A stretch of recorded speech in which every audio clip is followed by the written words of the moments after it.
O'zbekiston Respublikasi mudofaasiga ko'maklashuvchi vatanparvar tashkiloti tomonidan Toshkent viloyatining Piskent tumanidagi Janubiy avtopoligonda avtomobil halqa poygalari bo'yicha O'zbekiston ochiq chempionatining birinchi bosqich musobaqasi o'tkazildi. Tafsilotlar muxbirimiz lavhasida.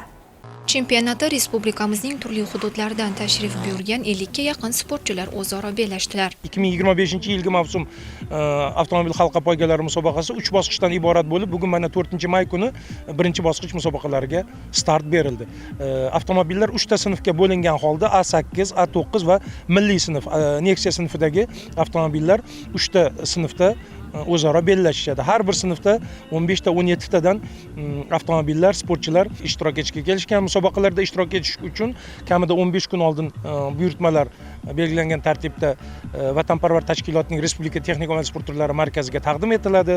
Har bir yo'nalishdagi sportchilar o'zlarini start marralarini, start chizig'iga turganlaridan keyin 15 ta aylana bosib o'tishligi shart bo'ladi. Marrani birinchi bo'lib kesib o'tgan sport avtomobili musobaqa g'olibi hisoblanadi. O'zbekiston chempioni esa bundan keyingi oktyabr va noyabr oylarida tashkil etiladigan 3 ta musobaqa yig'indisi bo'yicha aniqlanib, g'olib sportchi O'zbekiston chempioni deb e'lon qilinadi hamda avtosport bo'yicha oltin, kumush, bronza medallariga sazovor bo'lishadi. Poygachi sportchilar chempionatning A8 sinfida dvigatelning ish hajmi 1100 cm3 dan 1600 cm3gacha bo'lgan. A9 sinfida dvigatelning ish hajmi 1601 cm3 dan 2000 cm3gacha bo'lgan va milliy sinfda dvigatelning ish hajmi 1600 cm3gacha bo'lgan sport avtomobillarida harakatlandi. 2 litrli mashinada chiqamiz, birinchi marta chiqamiz. A9 toifada chiqamiz. Bugun birinchi marta chiqamiz. Hayajon bor. Degan Xudo xolasa harakat qilamiz. Ancha yildan beri tomosha qilib kelaman, tomoshabin bo'lib kelganman. Har bitta sport xavfli deb o'ylayman.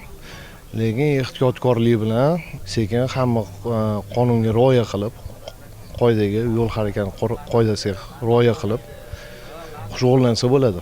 Murosasiz va qizg'in kechgan bellashuvda A8 sinfi bo'yicha birinchi o'rinni Qashqadaryo viloyati, ikkinchi o'rinni Toshkent shahri, uchinchi o'rinni Jizzax viloyatidan kelgan ishtirokchi egalladi. A9 sinfi bo'yicha birinchi o'rin Timur Ahrorqulovga, ikkinchi o'rin Ismoil Gilaziddinovga, uchinchi o'rin Oybek Hamroyevga nasib qildi. По приглашению друзей команды. Do'stlarimiz taklifi bilan jamoamiz O'zbekiston Respublikasi ochiq chempionatida ishtirok etishga qaror qildi. Hozircha raqobat o'rtacha darajada, lekin ishtirokchilarda salohiyat bor. Toshkent viloyati bu sport sayyohligi rivojlangan viloyatlardan. Bu yerda musobaqalarda qatnashish uchun qulayliklar yetarli. Men 5 yoshimdan beri avtosportdaman. Hozir esa 37 yoshdaman. Barcha hayotim avtosport bilan bog'liq. Poygalar bu mening motivatsiyam, hayotimning mazmuni. Balki poygalar uchun yashayman desam to'g'ri bo'lar. Men O'zbekistonda avtosportni rivojlantirishni taklif qilaman, targ'ib qilaman va buni hammaga yoyishni istayman. Buning uchun barcha sharoitlar mavjud va bu sport turini jonlantirish mumkin. Jamoalar o'rtasidagi natijalar doirasida birinchi o'rin Jizzax viloyati jamoasiga, ikkinchi o'rin Toshkent shahri, uchinchi o'rin Qashqadaryo viloyati jamoalariga nasib qildi. Sportchilarga O'zbekiston Respublikasi mudofaasiga ko'maklashuvchi vatanparvar tashkiloti tomonidan diplom, kubok va qimmatbaho sovg'alar taqdim etildi.